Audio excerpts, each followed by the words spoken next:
오늘 복음서의 본문은 한 병자와 예수님의 만남에 대한 이야기입니다. 예수님께서 유대교 명절에 예루살렘에 가셨는데 그들의 이제 거기에 그 양문이라고 하는 그 문을 지나서 베데스다라고 하는 작은 연못에 가셨습니다. 그런데 이 베데스다라고 하는 연못은요, 그리 크지가 않아요. 그 크기를 보면 가로 100m, 세로 60m 정도의 요즘 기준으로 얘기하면 그 올림픽에서 우리가 보는 그 스위밍풀, 그 수영장의 한 2배 정도 크기가 되는 그리 크지 않는 연못이었습니다. 성경에 보니까 이 크지 않는 연못에는 5개의 행각이 있고 거기에 온갖 병자들로 가득 차 있다고 되어 있습니다. 그런데 여러분, 오늘 성경에 나오는 이 행각이 뭔지 아세요? 다른 번역에는 주랑이라고 번역이 되어 있고 오늘 영어 성경 번역을 보니까 colonnade 이렇게 번역이 되어 있는데 행각이 뭔가요? 우리가 요즘 쓰지 않는 언어이기 때문에 잘 모르실 거예요. 뭐냐면 우리가 공원 같은 데 가면 볼 수 있는 정자입니다. 정자는 아시죠? 네. 근데 이 정자를 이제 영어로 우리 오늘 영어 성경에는 colonnade로 번역이 됐지만 이제 파고다 혹은 그 퍼빌리언 이렇게 이제 번역을 하는데, 여러분 한국에 가면 뭐 지금은 신도시도 아니지만 서울 이제 그 강남 옆으로 판교를 지나서 큰 도시가 하나 있습니다. 분당이라고 하는, 들어보셨어요? 네, 천당 밑에 분당이라고 하는, 네, 참 뭐 살기 괜찮습니다. 길도 크게 뚫리고 저도 이제 부모님이 거기 사시기 때문에 이제 한국에 가면 자주 가게 되는데, 이 동네의 중심지가 되는 동네 이름 혹시 아시는 분? 네? 정자동이죠. 예.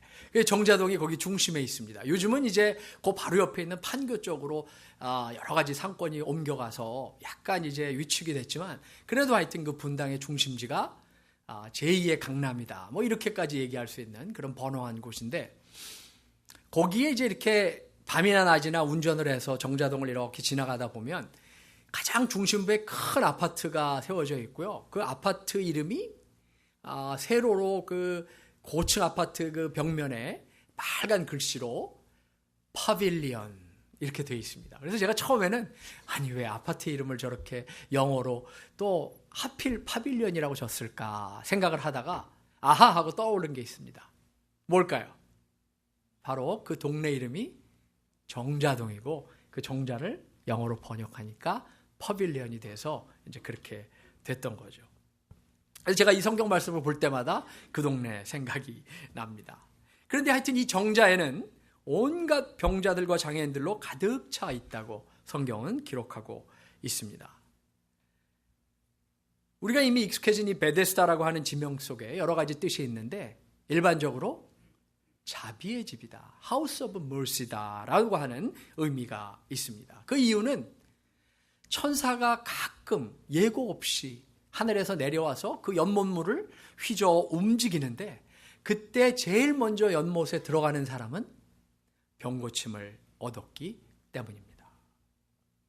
그런데 문제는 천사가 언제 내려와서 물을 휘저을지 아무도 모른다는 거예요. 그래서 온갖 병든 사람들이 그 연못가에 와서 막연히 기다립니다. 오늘 본문의 주인공을 보니까 무려 38년 동안이나 그곳에 와서 기다린 사람이었습니다. 간절히 원해서 사람들이 이 병자를 연못가에 데려다 놓았지만 단 한 번도 물이 움직일 때 제일 먼저 나아갈 수 없었고, 그래서 아직 병고침을 얻지 못하는 불쌍한 사람이었습니다. 사실 이 가련한 사람의 모습과 저와 여러분의 모습이 비슷할 때가 있습니다. 저와 여러분이 살아가는 이 세상이 때로 베데스다가 아닌가 생각해 보게 됩니다. 다시 말해서 우리의 삶에도 오랫동안 고침받고 치유되어야 할 그 무엇이 있는데, 우리는 때로 너무 오랫동안 그것을 당연시 여기고 방치하고 살아가곤 합니다. 치유되어야 할 그 무엇이란, 간단히 말해서 내가 그동안 살면서 지녀왔던, 그리고 지금도 해결되지 않는 붙들고 씨름하는 내 인생의 문제입니다. 여러분 각자 그 문제가 무엇인지 아실 거예요. 오랜 기간 동안 익숙해져 버린, 그래서 이제 나와는 분리할 수 없는 일부가 되어버린, 그러나 떨쳐버리고 싶고 새롭게 변화받고 싶은 그 무엇이 우리 안에 있습니다. 그것은 육체의 질병일 수도 있고요, 마음의 교만일 수도 있고요, 주님께 가까이 가는 것을 막는 근심과 걱정일 수도 있습니다. 친구나 가족에게 입은 깊은 마음의 상처일 수도 있어요. 이제는 내 삶의 둥지를 틀어버린 죄스러운 습관일 수도 있습니다. 어떤 사람과의 불편한 관계일 수도 있고, 심지어는 채무 관계로 인해서 아직도 마음속에 짊어지고 가는 마음의 짐일 수도 있습니다. 여러분 마음속에 그러한 문제가 있다면, 여러분 삶 속에 그런 문제가 있다면 오늘 이 말씀은 여러분을 위한 것인 줄 믿으시기 바랍니다. 여러분 가운데 행여라도 이 사나이처럼 내 삶 속에서 정말 변화받고 싶지만 아직까지 어쩌지 못했던 그 무엇이 있다면 오늘 그 문제를 주님 앞에 솔직히 내어놓으시기 바랍니다. 그러면 주님께서 그 문제를 보시고 친히 안수하셔서 그 문제의 해결과 치유를 이루실 줄로 믿습니다. 먼저 예수님은 이 병자가 오랫동안 투병 생활한 걸 아시고 그에게 묻습니다. 내가 낫고 싶으냐? 내가 낫고자 하느냐? 그런데 여러분 사실 이 질문은요, 조금 그 황당한 데가 있어요. 예를 들어서 이제 여러분이 아파서 병원에 입원하셨는데 담임 목사님이 가셔서 이제 신방하실 때 성도님 낫고 싶으세요? 이렇게 물으면 여러분 어떻게 반응하시겠어요? 아니 우리 목사님 왜 당연한 걸 물으실까? 좀 위로되는 말씀을 해주시지. 예수님 질문의 속뜻은 이렇습니다. 너는 정말 말로만이 아니라 내 존재의 중심에서 새롭게 변화받기를 원하느냐? 여러분 우리가 정말 변화받기 원한다고 많이 얘기를 하고 변화를 추구하지만 실제적으로 우리 심리 가운데는요, 변화하면 거기에 새로 적응해야 되는 불편함 때문에 그 변화를 나름 꺼리고 주저하는 심리가 있다고 합니다. 그걸 극복해야 돼요. 예수님께서는 이 병자의 태도에서 그걸 보셨어요. 병 고침을 얻기 위해서 그 자리에 나와 있었지만 너무 시간이 오래돼서 이제는 그냥 그저 그래버린,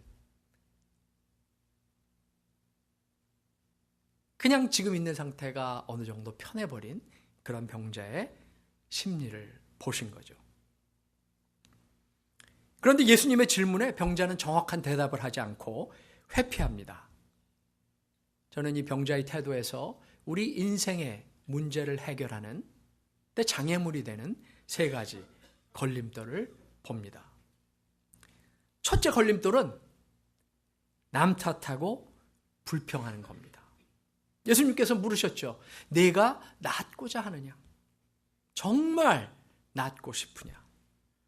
그랬을 때 이 병자가 대답합니다. 물이 움직일 때 나를 연못에 넣어줄 다른 사람이 없습니다. 내가 가는 동안 다른 사람이 먼저 갑니다. 다른 사람들 때문에 내가 병고침을 얻지 못합니다. 예수님의 질문은 병자에게 나 자신에 관한 것인데 병자의 대답은 어디로 옮겨가죠? 다른 사람 타인에게 옮겨갑니다. 오랜 기간의 좌절 때문에 병이 낫기를 바라는 간절한 소망이 이제는 다른 사람들에 대한 원망으로 변한 것을 볼 수 있습니다. 여러분 우리도 이런 모습일 때가 가끔 있어요. 오늘 내가 혹은 우리 교회가 이런 만족스럽지 못한 모습인 이유가 물이 움직일 때, 즉 내 인생에 정말 좋은 기회가 왔을 때 다른 사람이, 그 누군가가 나를 도와주지 않아서라고 말입니다. 나도 남들처럼 좀 잘 사는 부모를 만났으면. 요즘 제가 그 한국에 연속극을 하나 보는 게 있습니다. 그런데 그게 뭐냐면 황금빛 내 사랑인가 내 인생인가. 예, 그거 보세요. 네, 재밌죠. 네, 얼마 전에 보니까 요즘 텔레비전 모든 그 프로그램 중에 가장 높은 그 시청률을 기록을 했더라고요. 하여튼 거기 보니까 저도 정말 몰랐던, 우리 한국 사회에서 뭐 금수저, 흙수저 이런 얘기 많이 하지만 그 부모를 잘 만난다는 것이 얼마만큼 그 삶에 큰 영향을 주는지에 대해서 아주, 지금 요즘 감옥에 갔다가 최근에 그 나온 삼성그룹의 그 이재용 부회장도 감옥에서 그 프로그램을 보고 깨달은 바가 많다 그래요. 아니, 본인이 그렇게 얘기를 했습니다. 그래서 정말 한국 사회가 그런 가정 형편 이런 거에 따라서 너무 양극화가 돼서 이렇게 살아가는구나 하는, 그래서 본인이 많이 뉘우치고 그렇게 됐다고. 하여튼 뭐 그분이 그런 얘기를 했는데, 여기 물을 갖다 놓으시는 분이 누구세요? 네? 누가 하세요? 어느 권사님이 하세요? 네, 제가 일부 예배 때도 그러고 지금도 굉장히 놀라는데, 여러분, 모든 변화의 그 핵심에는 디테일이 좋아야 되거든요. 제가 아침에 이 물을 마실 때, 지금도 그렇고, 이 병마개를 살짝 돌려서 따놓으셨어요. 그래서 제가 마실 때 이거를 힘들여서 따지 않고 그냥 살짝 돌려서만 마실 수 있도록 그 배려를 실제적으로 하신 거죠. 누가 한 모금 마신 거 아니고. 제가 아침에 처음에는 딱 따져 있어서 누가 오셔서 이렇게 한 모금 드셨나 하는 생각도 했는데, 지금 또 딱 해보니까 이게 우리 교회도요 이런 디테일이 굉장히 중요합니다. 하여튼 이건 딴 얘기고, 하여튼 이제 좋은 부모를 만났으면, 사회생활 하는데 든든한 후원자나 뭐 백이 있었으면, 이력서에 주저하지 않고 기입하고 싶은 좋은 대학을 나왔으면, 좀 내 배우자, 처나 남편도 좀 더 능력 있는 사람을 만났으면, 이런 여러 가지 바램 내지 원망을 하면서 우리가 살아가곤 합니다. 그러나 여러분, 우리 인생의 문제 해결을 위해서는요, 누가 변화해야 되죠? 자신이 변화해야 돼야 되는데, 우리는 많은 경우에 그것을 잊고 옆에 있는 사람, 다른 사람 변화시키고 다른 사람이 내 인생을 변화시키기를 원합니다. 여러분, 정말 우리가 하지 말아야 될 것은 다른 사람에 대한 원망입니다. 그래서 어떤 사람은 이 원망을요, 원해서 망하는 것, 이렇게 정의를 한 분도 있습니다. 사실 우리가 남 탓을 하는 경우는 보통 나보다 지금 형편이 조금 낫다고 생각하는 사람과 나 자신을 비교하기 때문이에요. 여러분, 비교하지 않으면 원망이나 그런 질투가 없습니다. 학교 다닐 때 나보다 공부는 조금 못한 것 같았는데 요즘 만나보니까 훨씬 더 잘된 것 같은 동창들. 또 이민도 나보다 조금 늦게 온 것 같은데 어느 날 교회 주차장에서 보니까 훨씬 좋은 차를 타고 다니는 사람들. 나보다 교회는 조금 늦게 나온 것 같은데 교회에 또 중직을 나보다 먼저 받은 분들. 우리 마음속에 편치 않는 마음이 있을 수 있습니다. 인지상정입니다. 또 심지어는 자랄 때 여러 동기들 간에 부모님의 사랑을 조금 더 많이 받은 그런 형제 자매에 대한 그런 아쉽고 질투하는 마음을 성인이 됐지만 가져가는, 그것이 마음의 상처로 사는 사람들이 있어요. 왜 나는 우리 부모님이 그렇게 좀 잘 지원 안 해주셨을까? 내 동생은 그렇게 잘 도와주셨으면서 이런 그런 마음들이 있는 거죠. 그런데 여러분, 우리는 성인이고 우리는 믿는 사람들입니다. 저도 그런 마음이 들 때가 있는데 정말 믿음 가운데 극복해야 할 줄로 믿습니다. 문제의 원인을 내 속에서 찾지 않고 남 탓을 하면은요, 문제가 풀리기는커녕 더 악화되는 경우가 굉장히 많습니다. 제가 이 화요 사역 때 잠깐 말씀을 드리겠지만, 여러분, 부부 관계에서 성숙함이 이루어지기 시작하는 시기는 언제냐? 바로 배우자 탓을 그만하고 내 처, 내 남편, 배우자를 변화시키려고 하는 마음을 접기 시작하고 본인이 변화하기 시작할 때부터 부부 관계는 성숙해지기 시작합니다. 네, 하여튼 요거에 좀 자세한 설명은 나중에 드리기로 하고요. 여러분, 천주교에 가면 봉쇄수도원이라는 게 있어요. 이게 어떤 곳이냐 하면 정말 봉쇄에 대한 수도원인데, 여기에 한번 서원하고 수도자가 되기 위해서 들어가면 죽어서 장사되는 날 묘지에 묻히기 위해서 나오기 전까지 나오지를 못하는 것입니다. 물론 뭐 수도자를 이제 그만두면 중간에 나올 수 있겠죠. 한 번은 젊은 청년이 평생을 수도자가 되어서 살기로 서원하고 그 수도원에 들어갔습니다. 그런데 아시다시피 이 수도원 생활이라는 것은 기도와 침묵과 노동으로 아주 단조로운 그런 힘든 생활이죠. 근데 더 놀라운 거는 이 수도원에 들어가면 말을 할 수 있긴 있는데 3년에 딱 2마디만 할 수 있는 곳이라 그래요. 첫 3년이 지났습니다. 그래서 이 젊은 사람에게 말할 기회가 오니까 이 사람이 딱 2마디 영어로 했겠죠. 여러분들 이제 영어 제가 테스트를 좀 해볼 텐데 뭐라 그랬냐면 food bad 이랬습니다. 무슨 뜻이죠? 음식이 안 좋다. 또 3년이 지났어요. 다시 말할 기회가 오니까 이번에는 bed hard 그랬습니다. 침대가 딱딱하다. 또 3년이 지나니까 이제 이 젊은 청년 수도사가 I quit 이렇게 얘기를 했습니다. 나 이제 그만두고 나가렵니다. 그러니까 수도원장도요 단 2마디로 대답을 했다 그래요. Who cares? 나도 상관 안 한다.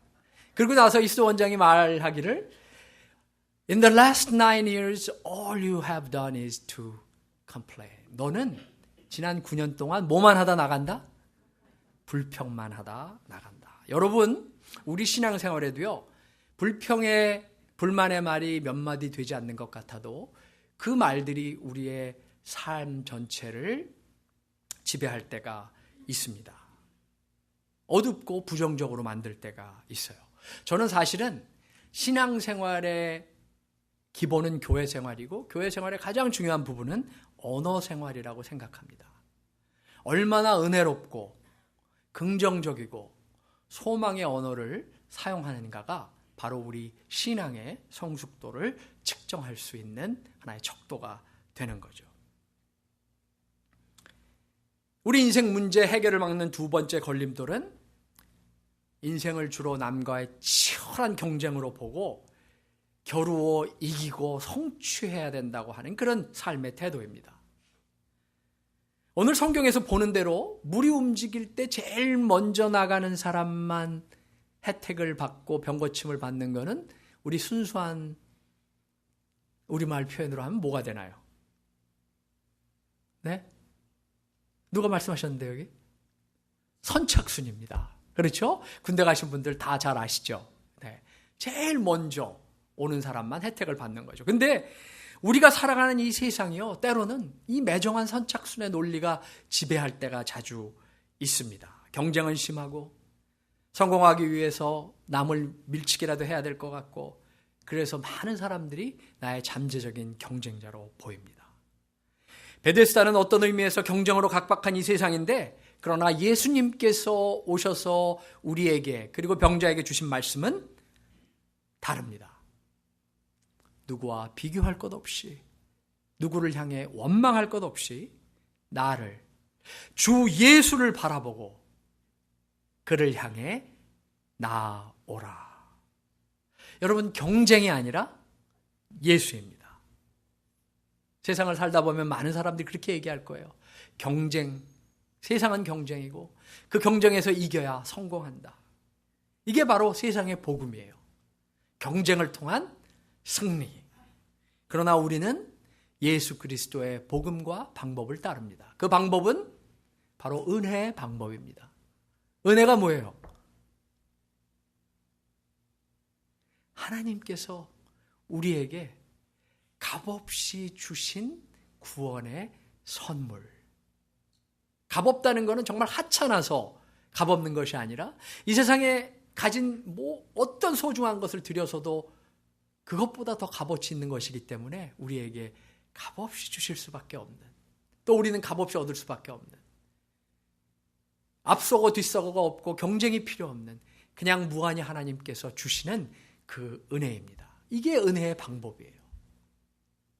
우리는 세상의 경쟁의 복음으로 사는 것이 아니라 예수님의 방법, 은혜의 방법을 따라 살 수 있기를 바랍니다.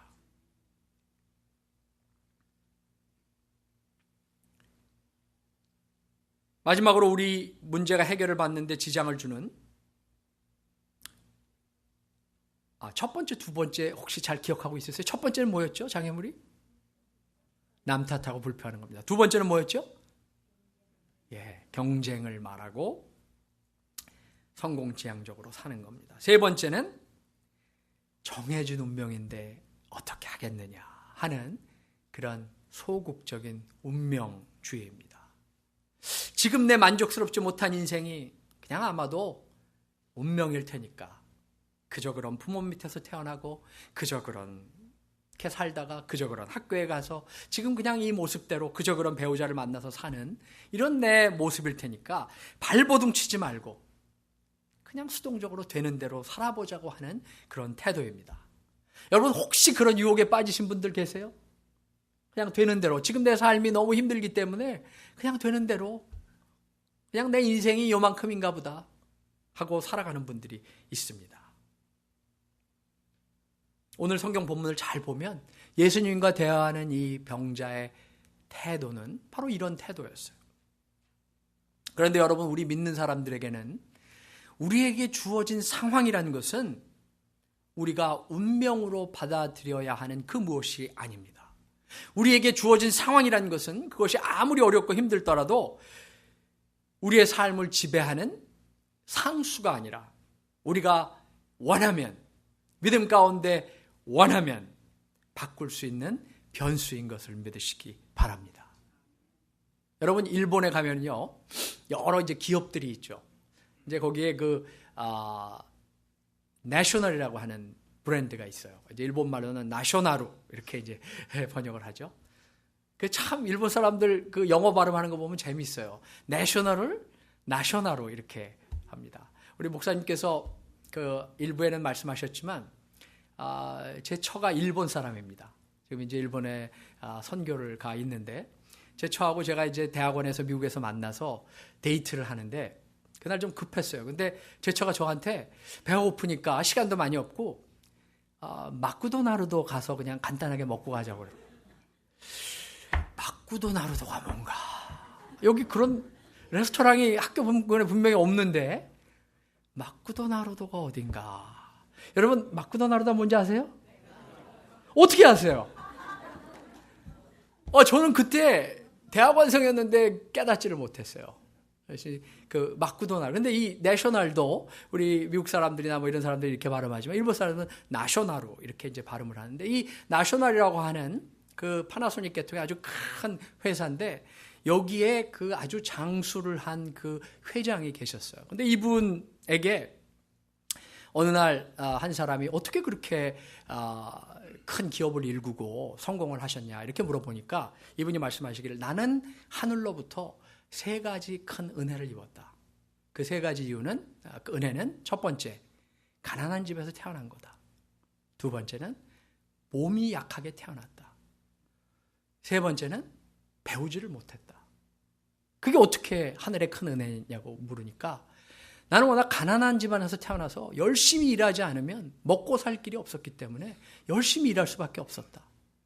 그리고 몸은 선천적으로 너무 허약하게 태어나서 그냥 10대, 20대 죽을 줄 알았는데 그것을 막기 위해서 열심히 운동을 해서 또 음식도 조심하고 그래서 건강을 유지해서 이제 그분이 93, 4세까지 사셨대요.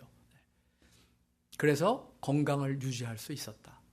마지막으로 가난한 환경에서 교육을 많이 받지 못했다. 그래서 많은 교육 많이 받은 사람들과 경쟁을 할 때 나는 공부하지 않으면 그 사람들과 함께 일할 수가 없었기 때문에 공부하는 게 몸에 뱄다.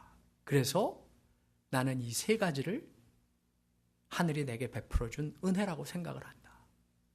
여러분, 이렇게 어렵고 힘들어 보이는 상황과 역경도 우리가 그것을 기회로 보고 그것을 활용하면, 특히 믿음 가운데 긍정적인 눈과 믿음의 눈으로 그것을 보고 살면 그 모든 상황이 우리에게 축복으로 변화하는 줄로 믿습니다.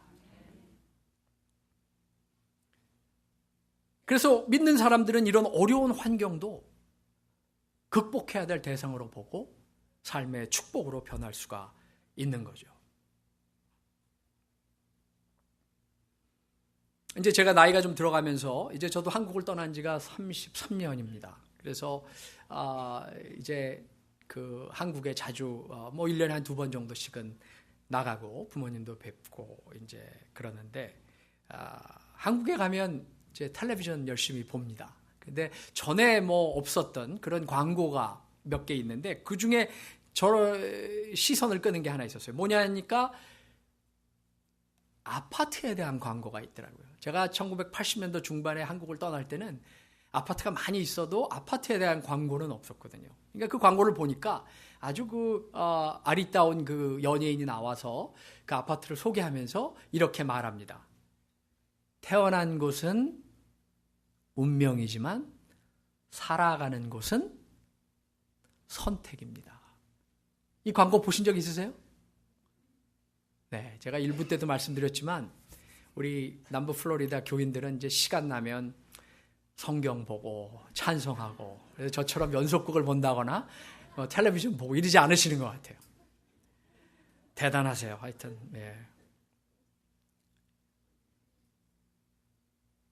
제가 그 광고를 보면서 아하, 이거다. 여러분, 우리가 태어나는 그 환경이란 것은 나름 주어진 운명이에요. 그러나 우리가 살아가는 곳은 우리의 선택과 결단에 달려 있는 거죠. 저는 목사지만 한편으로 이 운명이니 팔자니 하는 것을 어느 정도 받아들입니다.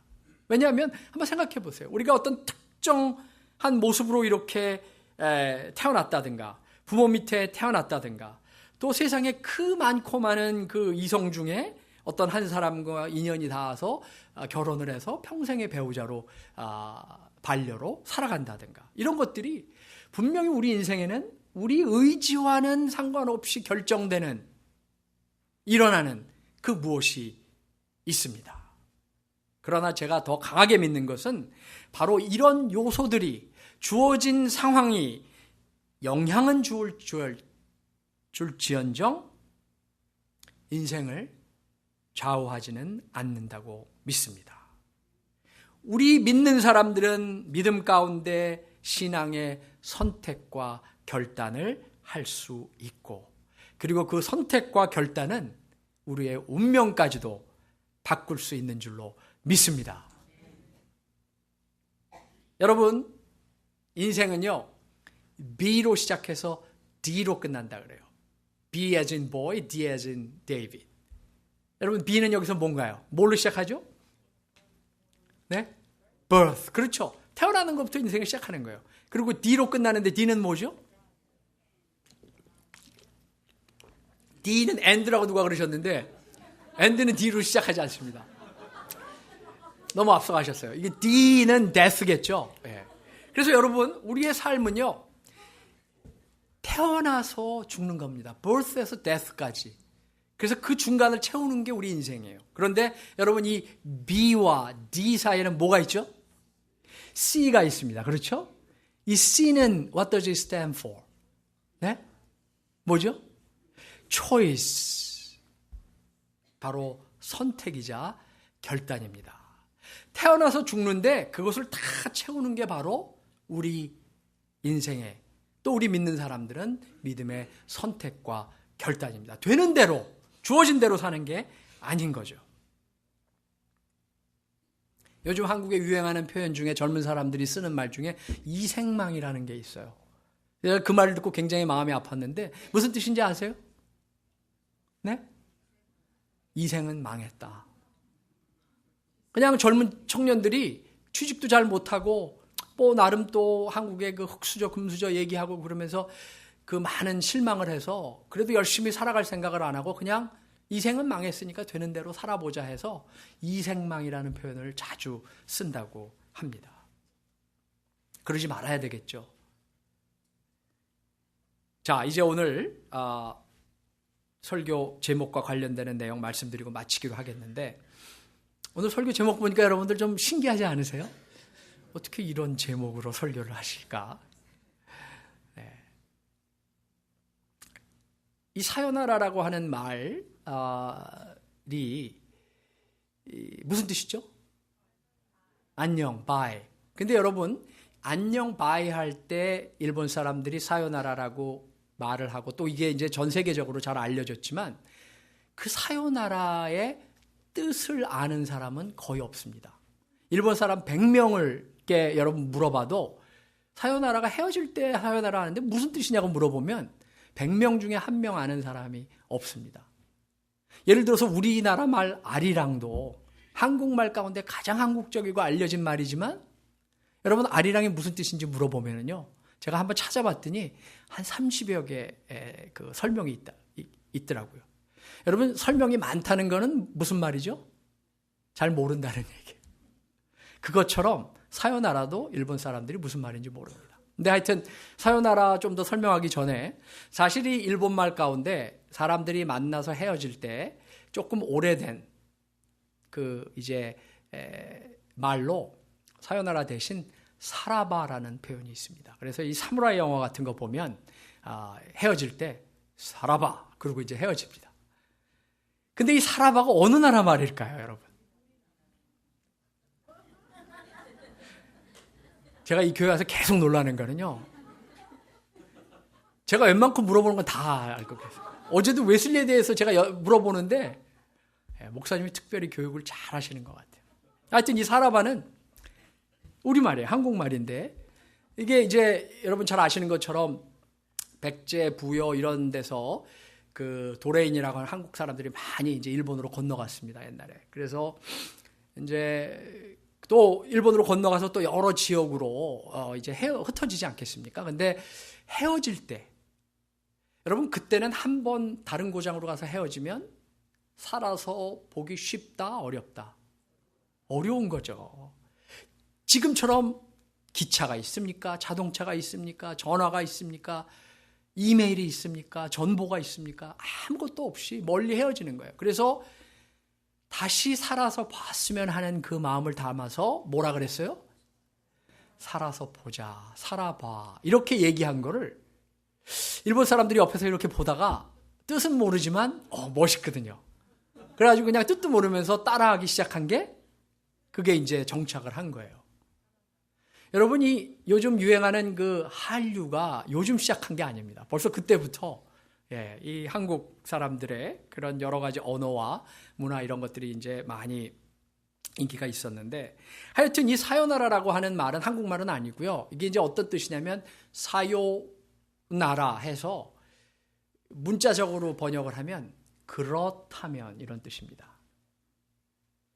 그렇다면 그렇게 되어지게 합시다. 영어로 얘기하면 If this is the way it is, let it be so. Let it be done. 당신과 내가 만나서 이제 이별할 시간이 되었는데 이것이 운명이라면 발버둥 치면서 저항하지 말고 어떻게 해요? 그렇게 되어지게 합시다. 받아들입시다. 하는 그런 뜻이 있는 거예요. 상당히 깊은 의미가 있으면서도 좀 그 동양적인 그런 그 숙명주의 또 불교적인 생각도 들어가 있는 그런 그 표현입니다.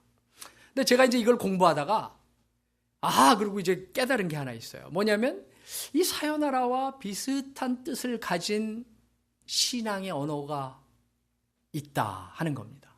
그런데 겉으로 나타난 뜻은 비슷한데 속뜻은 180도 다른 그 신앙의 언어가 뭘까요? 아멘입니다. 자, 아멘이 무슨 뜻이에요? 그렇게 되어지게 합시다. 우리가 기도 끝나고 왜 아멘 하죠? 바로 우리가 간구한 내용에 대해서 그렇게 되어지게 하옵소서. Let it be so, let it be done. 사요나라랑 똑같은 뜻이에요. 그러나 그 내용은 다릅니다. 사요나라는 주어진 어떤 운명을 그냥 그대로 이별을 받아들이는 거라고 하면, 우리 아멘은요, 하나님께 간구하고 아멘하고 그 다음에 우리는 모르는 채 하고 그냥 집으로 가나요? 기도 마치고 일어나는 그 순간부터 우리는 우리가 간구한 그 내용에 대해서 내 삶 속에서 실천하고 실행하는 그런 아주 역동적인 그런 의미가 담겨져 있는 믿음의 언어입니다. 그래서 제가 바라고 기도하기는 여러분들이 사요나라처럼 그냥 있는 인생의 여러 가지 조건을 받아들이고 되는 대로 살아가는 여러분이 아니라 아멘의 믿음으로 정말 주님께 원하는 것을 간구하고 그렇게 되어질지다 믿으면서 또한 우리의 삶을 통해서 그 하나님의 나라가 뜻이 이루어지도록 실행하고 실천하는 그런 역동적인 삶을 살아가는 우리 교인들 되시기를 축원합니다. 요즘 유행하는 유행가 중에 제가 이거 너무 연속극하고 이거 유행가 이런 얘기를 많이 해서 하기야 근데 저는 이제 오늘만 입고 딴 데 갈 거니까 괜찮을 거예요. 근데 요즘 유행하는 노래 중에 아모르 파티라는 노래가 있습니다. 트로트 아세요? 네? 아시죠? 혹시 한번 불러보실 수 있으세요? 아주 신나는 노래입니다. 혹시 안 들어보셨으면 찾아보세요. 아모르 파티라고 김연자라고 하는 이제 가수분이 이제 역주행하는 거예요. 역주행이 뭐냐면 한 몇 년 전에 나와서 아무 인기를 못 얻다가 요즘 갑자기 인기를 얻어서 그 순위 차트에서 거꾸로 쫙 해서 이제 제일 인기 있는 노래가 된 이 노래가 있습니다. 근데 이 아모르 파티라는 게 또 무슨 뜻이냐 하면 이게 그 라틴어로 그 이태리 사람 말로 아모르는 사랑이고 파티라는 게 fate, 운명이라는 얘기거든요. 그래서 운명을 사랑하라. 그래서 조금 거리는 있지만 사실 사요나라나 아모르 파티나 같은 뜻이에요. 그냥 운명을 긍정하라, 운명을 사랑하라. 그런데 아멘에 대해서 한 말씀 더 드리면 이 아멘이라고 하는 말은 그 성경의 아주 핵심이 되는 그런 신앙의 언어 가운데 하나입니다. 그래서 우리가 그것을 항상 입으로 외우고 마음속에 되뇌이면서 또 그 신앙을 살아가야 되는데 이 아멘이라고 하는 단어가 우리 신약 성경 안에 몇 번 사용되는지 아시는 분? 이건 모르실 거예요. 다 아셔도. 몇 번이죠? 잘 모르시겠지만 129번 나옵니다. 이 히브리, 그릭 원서를 보면 저도 이거 찾아본 게 아니라 그냥 학자들이 조사해 놨다 그래서 제가 공부한 거죠. 근데 재밌는 거는 우리 신약 개역 성서에 이 아멘이라고 하는 단어가 아멘으로 번역된 거는 129번 중에 49번밖에 안 된다 그래요. 왜냐하면 우리 예수님께서 우리에게 가르치실 때 이제 비유 같은 걸 드실 때 내가 진실로 진실로 너희에게 말하노니 할 때 바로 그 진실로에 해당하는 히라보 원문을 찾아보니까 그건 제가 찾아봤어요. 그랬더니 거기에 진짜 히라보로 아멘, 아멘 이렇게 돼 있더라고요. 그래서 사실 이 아멘이라고 하는 단어는 우리가 생각하는 것보다 훨씬 넓고 깊은 뜻이 있는 신앙의 언어입니다. 이제 혹시 기회가 미래에 한 번 더 주어지면 아멘에 대해서도 말씀드릴 수 있는 기회가 있기를 바랍니다. 결론입니다.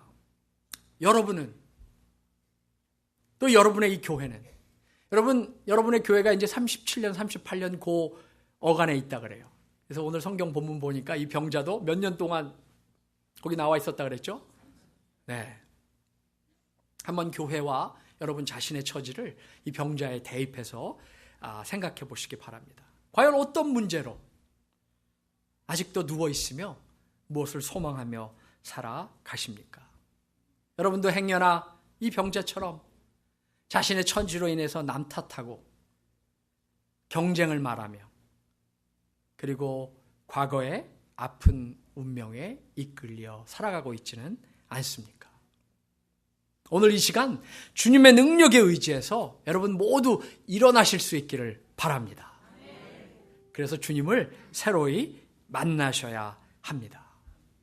성경에 보니까 그 자리를 들고 나오라 이렇게 주님께서 말씀하시는데 이 자리라고 하는 게 바로 다른 것이 아니라 여러분이 처한 상황입니다. 여러분 개인의 삶, 그리고 여러분이 지금 건축하고 있는 이 자리, 이것을 주님 앞에 들고 나아가실 수 있는 여러분 되시기를 바랍니다. 오늘 성경의 본문 요절은 이렇습니다. 영어가 얼마나 간단한지 모르겠어요. 여러분 제가 성경 구절 하나 오늘 암송하게 도와드릴게요. 따라해 보세요. Stand up, take, and walk. 이게 오늘 성경 본문의 요절이에요. 우리말로는 어떻게 되죠? 일어나, 자리를 들고 가라. 오늘 이 아침 담대하게 믿음 가운데 일어나서 나의 삶의 정황 자리를 들고 주님께서 예비하시고 또한 부르시는 소망의 미래로 힘차게 나아가고 걸어가는 여러분 교회가 되기를 축원합니다. 함께 기도하시겠습니다. 하나님 감사합니다. 이 시간 저희들이 베데스다에서 예수님을 만난 그 사건에 주목했습니다. 주님, 행여나 저희도 자신의 처지로 인해서 남 탓하고 경쟁을 말하고 또 주어진 운명 탓하면서 살아가고 있지는 않습니까? 주님, 주님의 능력에 의지해서 주님만 바라보며 일어나 미래로 걸어갈 수 있는 저희 교회 되게 하여 주시옵소서. 예수 그리스도 이름 받들어 기도드리옵나이다. 아멘.